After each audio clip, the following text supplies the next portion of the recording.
বিষ্ণুপুরে নজর রাখবো। বিষ্ণুপুরে গণনা কেন্দ্রের মধ্যেই তৃণমূল বিজেপি একেবারে সংঘর্ষ বেঁধে যায়। দেখুন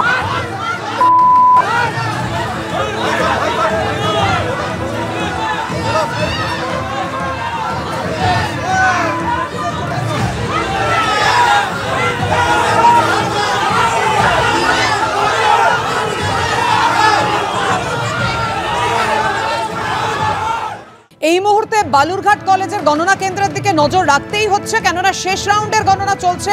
17 রাউন্ড শেষে 9269 ভোটে এগিয়ে সুকান্ত মজুমদার, কিন্তু এখনো হাল ছাড়তে নারাজ তৃণমূল কংগ্রেস কর্মীরা। দফায় দফায় উত্তেজনা, কেন্দ্রীয় বাহিনীর সংখ্যা পর্যন্ত বাড়ানো হয়েছে। দেখতে পাচ্ছেন সেই মুহূর্তের ছবি।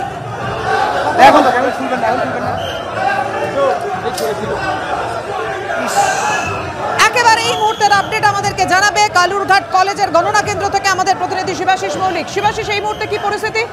পাপা, এই মুহূর্তে আমি দাঁড়িয়ে রয়েছি বালুরঘাট কলেজে, এবং বালুরঘাট কলেজে বালুরঘাট লোকসভা কেন্দ্রের গণনা চলছে। আমাদের ক্যামেরা প্রতিনিধি প্রীতম চক্রবর্তী যে ছবি তুলে ধরছেন তুমি দেখতে পাচ্ছ, এখনো কিন্তু ভেতরে কেন্দ্রীয় বাহিনীর সংখ্যা চোখে পড়ার মতো, এবং ভোট গণনা কর্মী, বিভিন্ন দলের কাউন্টিং এজেন্ট যারা এসেছেন তাদের সংখ্যাও চোখে পড়ার মতো। কারণ দুই পক্ষ যুযুধান, দুই পক্ষ, একদিকে বিজেপি রাজ্য সভাপতি, অন্যদিকে রাজ্যের মন্ত্রী, একদিকে সুকান্ত মজুমদার, অন্যদিকে বিপ্লব মিত্র, তাদের যে লড়াই। এবং আমরা প্রথম দিকে দেখছিলাম প্রথম 6টা রাউন্ড বিপ্লব মিত্র এগিয়ে থাকলেও তারপর সুকান্ত মজুমদার বারংবার তিনি লিড নিতে থাকেন, এবং পরে আবার বিপ্লব মিত্র একটা রাউন্ডে 13 রাউন্ডে তিনি একবার এগিয়ে যান, এবং তারপর কিন্তু দেখা যায় আবার সুকান্ত মজুমদার তিনি ব্যবধান বাড়িয়ে তিনি আপাতত তিনি এগিয়ে গিয়ে তিনি 9000-এর বেশি ভোট নিয়ে এগিয়ে রয়েছেন।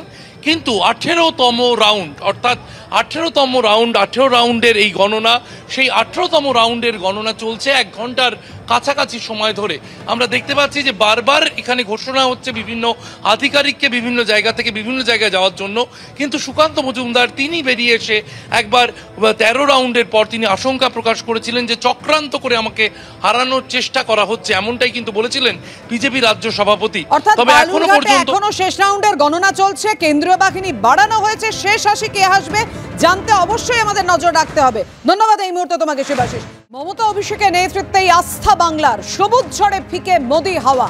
একের পর এক লোকসভা কেন্দ্রে যারা যারা জয়ী হয়েছেন রাখছি আপনাদের সামনে। অভিষেক বন্দ্যোপাধ্যায় রেকর্ড ভোটে জয়ী, 7,10,000-এর বেশি ভোটের ব্যবধান। ডায়মন্ড হারবার লোকসভা কেন্দ্র থেকে হ্যাট্রিক অভিষেক বন্দ্যোপাধ্যায়। যাদবপুরে আপনাদের সামনে রেখেছি তৃণমূল জয়ী হয়েছে সায়নী ঘোষ। এবার তৃণমূল প্রার্থী করেছিল মিমির জায়গায় সায়নী ঘোষকে। ভোটের ব্যবধান 2,56,000-এর বেশি। আসানসোল শত্রুঘ্ন সিনহা তৃণমূল জয়ী, ভোটের ব্যবধান 59,000-এর বেশি। বর্ধমান দুর্গাপুর কেন্দ্রে দিলীপ ঘোষকে হারিয়ে কীর্তি আজাদ জয়ী হয়েছেন, প্রাক্তন ক্রিকেটার।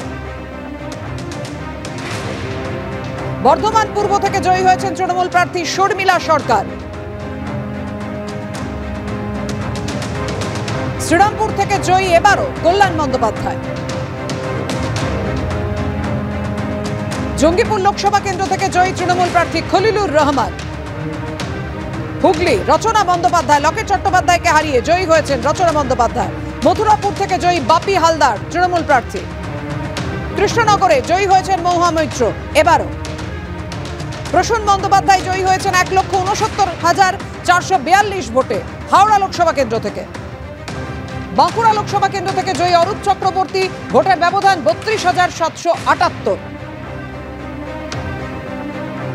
বারাসতে কাকলি ঘোষ দস্তিদার এবারও জয়ী, ভোটের ব্যবধান 1,14,000-এর বেশি।